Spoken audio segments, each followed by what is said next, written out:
They told her you cannot survive a winter in bare rock, because rock does not burn. But Elena Voss pressed her hand against the canyon wall and realized something they had all missed. The stone was still warm, long after the air had frozen. And if it could hold heat, it could keep her alive. They gave her the canyon because no one else would take it. Not out of cruelty, out of conclusion. 40 acres of descent, stone, heat, silence. No timber, no soil worth planting, no visible water, no margin. In the valley, land meant structure. Timber for walls, earth for crops, space that held something. The canyon held nothing. That was the belief. Elena stood at the rim the day she arrived, one hand resting on the mule's rope, the other on the coat she had not removed since he died. Money folded inside it, thin, finite, like everything else she had left. Below her, the canyon opened in layers of red stone, walls rising steep on both sides, holding the heat of August like a furnace. The mule hesitated, pulled back once, then again. Elena did not, because the decision had already been made. Not in that moment, not on that trail, but earlier, when there had been nothing left to return to. The path down shifted under her boots, loose shale sliding, stones moving without warning. Everything in that place resisted certainty. Everything except gravity. At the bottom, the air changed. It didn't cool. It settled. Heat held between the walls, reflected, returned. The canyon did not release easily. It kept what it took. She found a place along the south-facing wall. Flat enough. Stable enough. Not good. Just usable. She sat there that first evening, back against the stone, eyes closed, not resting, measuring. Because survival is not decided by what is missing. It is decided by what remains. The wall behind her still held warmth. Not strong, not immediate, but present. Even as the air cooled, she pressed her hand flat against it, felt the difference. Air dropping fast, stone changing slow. That was the first fracture, not in the canyon, in the assumption. Jonah Pike came 2 days later. 2 days later. He had buried a daughter to winter, and he carried that knowledge the way some men carry tools. He didn't greet her, didn't ask why she was there. He looked at the canyon, saw the absence, measured the outcome. You cannot build shelter from bare rock, he said. Elena remained seated, hands still resting against the wall. You can build with what remains, she said. Jonah shook his head once. Men with timber fail here. You have none. Elena turned her hand slightly, pressed her palm deeper into the stone. They are trying to make heat, she said. He looked at her now, directly. And you are not. She lifted her hand, held it in the air between them. No. Then placed it back against the wall. I am keeping it. He watched her for a moment longer, not convinced, not dismissing. Then he turned, because what he knew did not include this. That night, the canyon reversed. Heat left fast. Air dropped without warning. Elena lay beneath her blankets, feeling them fail. Because insulation without structure is delay, not survival. The cold pressed in, through fabric, through breath, through everything that did not resist it. She turned toward the wall, pressed herself against it. Back, shoulder, palm, and felt it, still holding, still releasing, not following the air, following time. Slower, more stable. Enough. She did not sleep much that night. Not from fear, from calculation. Because the problem had changed. It was no longer how to create heat. It was how to stop losing it. Morning did not bring answers. It brought light. And light was enough. Elena stood, walked the length of the canyon wall, touching stone, not randomly, comparing, testing. Some sections colder, some warmer, some holding longer.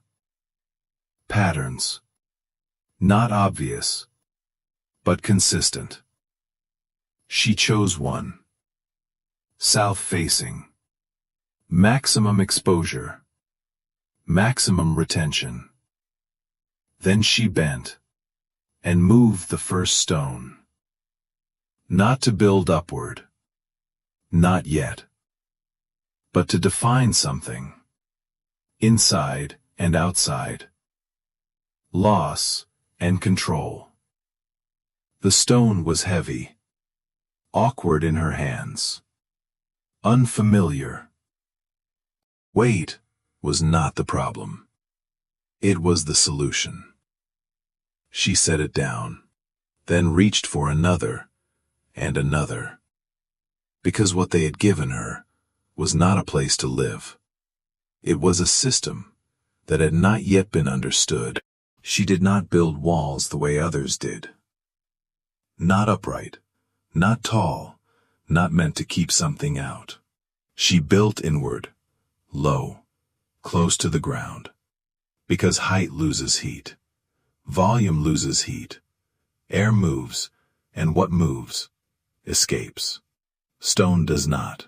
Stone holds. Stone remembers. That was the principle. Simple enough to say, harder to build. She started with the wall. Not building it. Using it. The canyon itself already formed one side.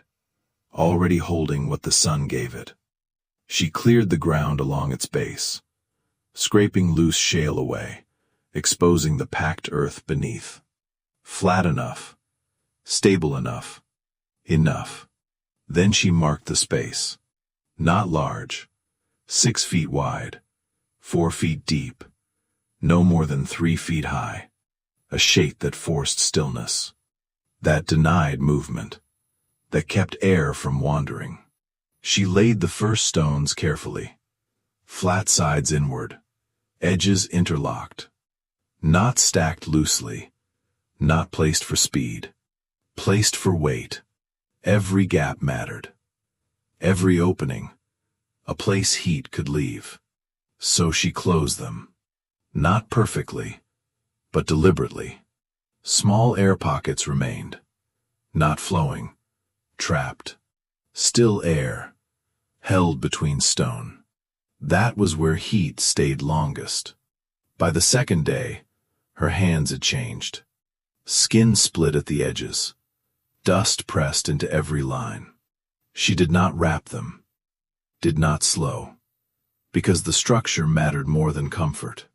Jonah returned once. Stood above her work. Watching. "You're making a hole," he said. Elena did not look up. "I'm making less air," she said. He frowned. "Air is what you need." She set another stone. Pressed it into place. "Air is what leaves," she said. He did not answer. Because what he knew did not fit what she was doing. And what she was doing did not need his agreement. By the 4th day, The structure took shape. 3 sides enclosed. 1 side stone wall. A cavity. Low. Tight. Deliberate. The roof came last.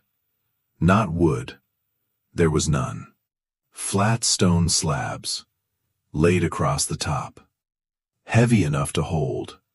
Close enough to seal. Not airtight. Just enough to slow everything. Left a single opening, small. Just wide enough to crawl through, because large openings pull heat out. Small ones hold it in. Inside, the air changed immediately. Not warmer, quieter, still. Heavy, held. She tested it that night, no fire, no flame, only what the stone had gathered during the day. Only what remained. She lay inside, back against the wall, hands folded close to her chest. Listening, feeling, measuring. The cold came. It always did, but slower, less direct. Less complete. The drop, reduced, she did not sleep long, but she did not freeze. That was enough, for the first night. Morning came pale and thin. Light sliding across the canyon wall, touching stone before air. She crawled out slowly, turned back once. Looked inside. Not finished, not yet, but working. That was the difference. Not comfort, not safety, function, measured, controlled. She added more stone that day. Thickening the walls, reducing gaps, layer by layer, mass over air, weight over space. Because the principle was already clear. She did not need more heat. She needed less loss. And every stone she placed made that loss harder. By the end of the week, the structure held through the night. Not warm, but survivable. And survivable was the first step toward lasting. Elena stood at the entrance that evening, hand resting against the stone, feeling what it held. The canyon had not changed. The cold had not lessened. Nothing external had shifted, only this, only what she had done with it. Only how she had understood it. And that was enough to begin winning. By the 3rd week, the canyon stopped feeling empty. Not because anything had grown. Not because anything had been added. Because something had stabilized. The nights still dropped hard. The air still thinned and sharpened after sunset. The cold still came. But inside the stone, it no longer arrived the same way. It slowed. Lost its edge, spread instead of striking. Elena noticed it first in her breath. Outside, it vanished immediately. Inside, it lingered, hung in the air just long enough to see. That meant something. Not warmth, retention. She began refining it, not rebuilding, adjusting. The entrance came first. Too wide, too exposed. Every time she entered, air shifted, heat moved. She cut it smaller, stacked 2 additional stones along the edge, forcing herself to lower her body further to enter. Less space, less exchange, less loss. Then the floor. It held cold too easily, pulled it from her body when she lay still. Stone beneath her, stone around her, too much contact. She added a layer, dry brush, then cloth, then a thin board she had carried down the canyon days before. A break, a separation. Because holding heat, and stealing it, are not the same thing. She adjusted where she lay, closer to the wall, but not against it, close enough to benefit, far enough not to drain. Balance. That was what she was learning, Not how to build, how to regulate. The second problem came with wind. Not inside, outside. The canyon funneled it, compressed it, forced it through narrow passages. At night, it found the entrance, slipped in, pulled warmth out behind it.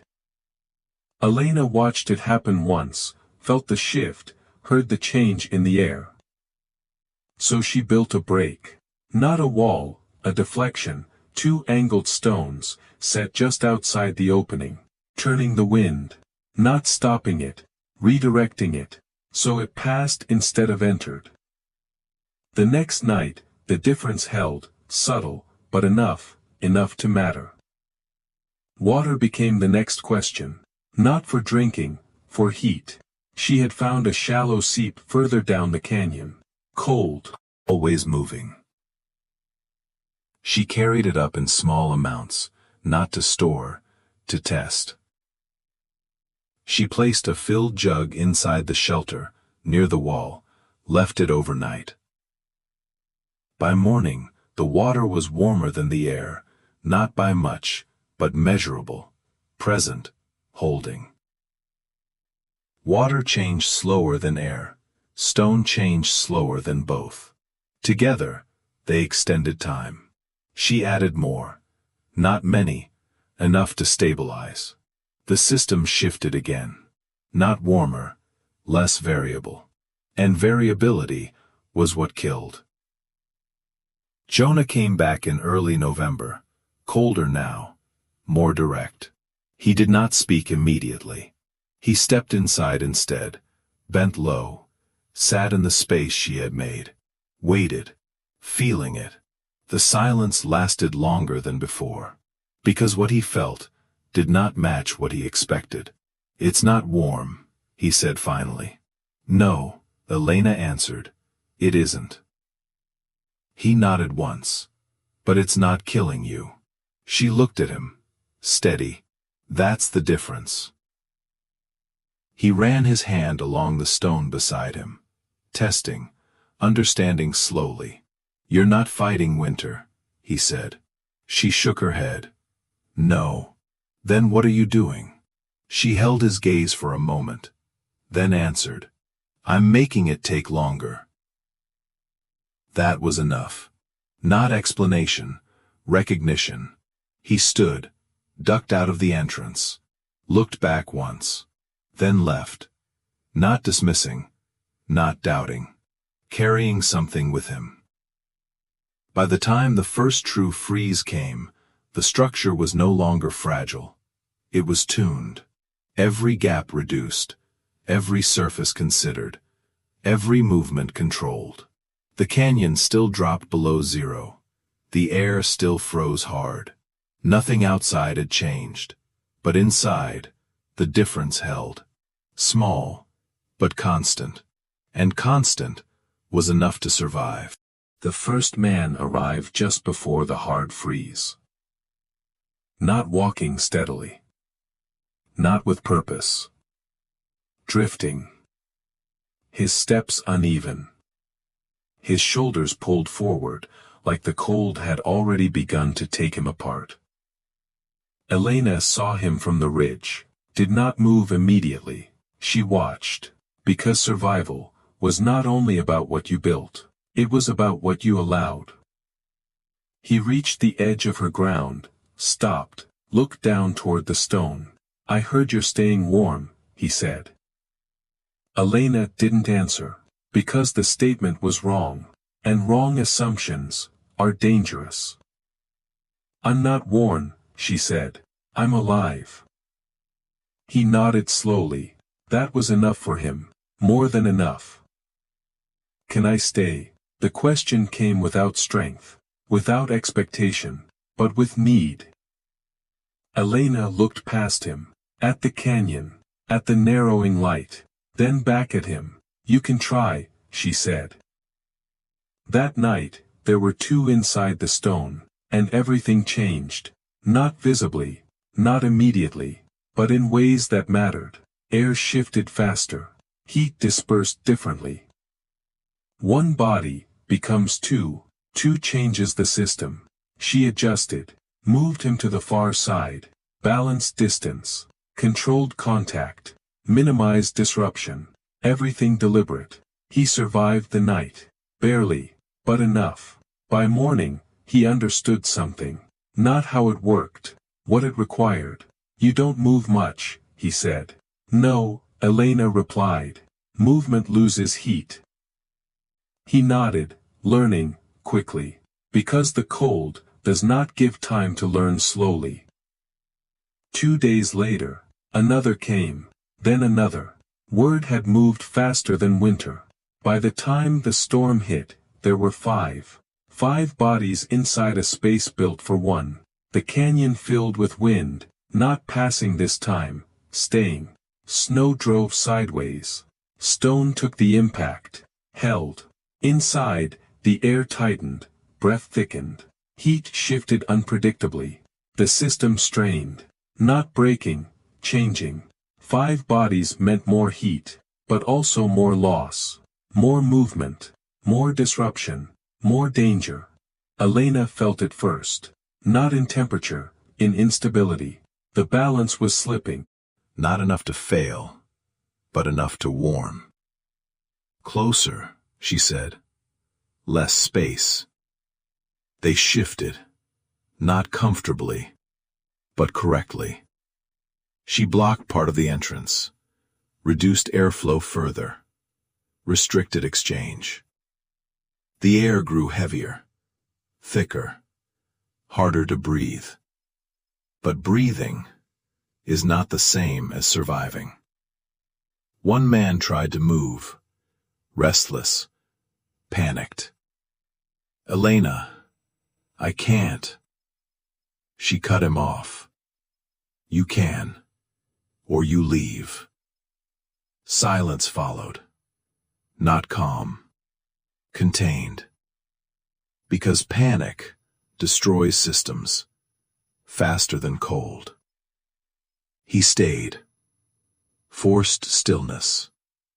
Forced control.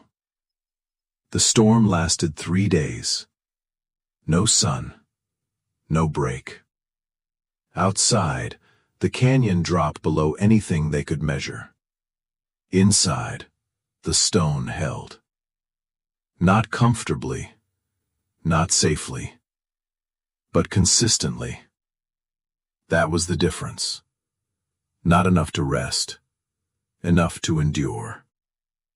On the second night, the cold pressed hardest. Every surface drained, every breath visible.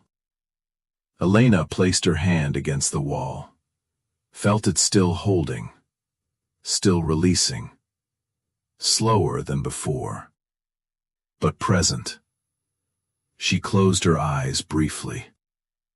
Not in fear, in confirmation. It was working, at its limit, but working.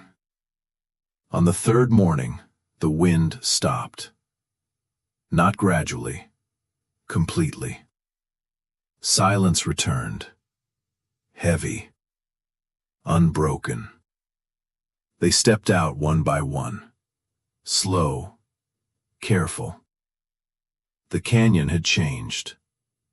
Snow packed into every surface, light reflecting sharp and cold. Nothing moved, nothing softened, nothing gave. Behind them, the stone remained, unchanged, holding what it had held before. 5 had entered, 5 walked out. Not strong, but alive. And that was something the canyon had not allowed before. When the storm passed, the canyon did not return to what it had been. Not because the stone had changed, not because the cold had lessened, but because something had been proven inside it. 5 people stood on ground that should have taken them, and it hadn't. They did not speak much that morning, not out of shock, out of understanding, because what had kept them alive was not strength, not fire, not luck, It was restraint. Less movement, less air, less loss. Jonah returned 2 days later. He did not come alone. 2 others walked behind him. He stopped at the entrance, looked inside the low stone space, then at Elena. "How many can it hold?" he asked. Elena did not answer immediately. She looked at the walls, at the opening, at the space that had nearly failed. "It doesn't hold people," she said. "It holds limits." He frowned slightly, waiting. But she did not explain further, because limits must be felt, not described. They began to copy it, not perfectly, not quickly, stone by stone, along other sections of the canyon. Smaller at first, then better, then understood. Elena did not lead them, did not instruct. She corrected when needed. A gap too wide, an opening too large, a wall too thin. Always the same direction. Reduce. Control. Hold what you already have. By the second winter, there were 3 structures. Then 5. Then more. The canyon changed slowly. Not in appearance, in function. What had once been empty stone became something else. A system, not built from resources, built from understanding. Elena remained where she had started.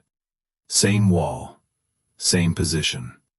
Her structure still the smallest, still the most precise, because it had been built without assumption. One evening, late in the season, she sat inside alone again. The others had moved to their own systems. The air inside hers, quiet, unchanged. She placed her hand against the stone, felt it release what it had taken that day. Slowly, exactly as before. No improvement, no decline, just consistency. That was what had saved her.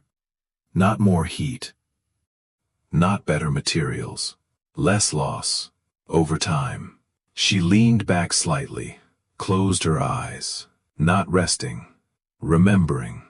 The first night, the failing blankets, the cold that came too fast, and the moment she understood, it was not about adding, it was about stopping.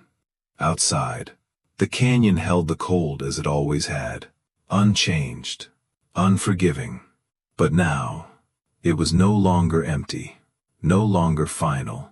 It had become something that could be used, not conquered, not softened, understood. By spring, people no longer spoke about the canyon the same way. They didn't call it barren. They didn't call it impossible. They spoke about it carefully, the way people speak about something that has proven them wrong. Elena stood at the rim one last time that season, looking down at the stone. Nothing about it looked different. Still red, still hard, still silent. But she knew better, because survival had never been about what the land gave. It was about what it kept, and how long you could keep it with you. Some people try to survive winter by fighting it, by adding more heat.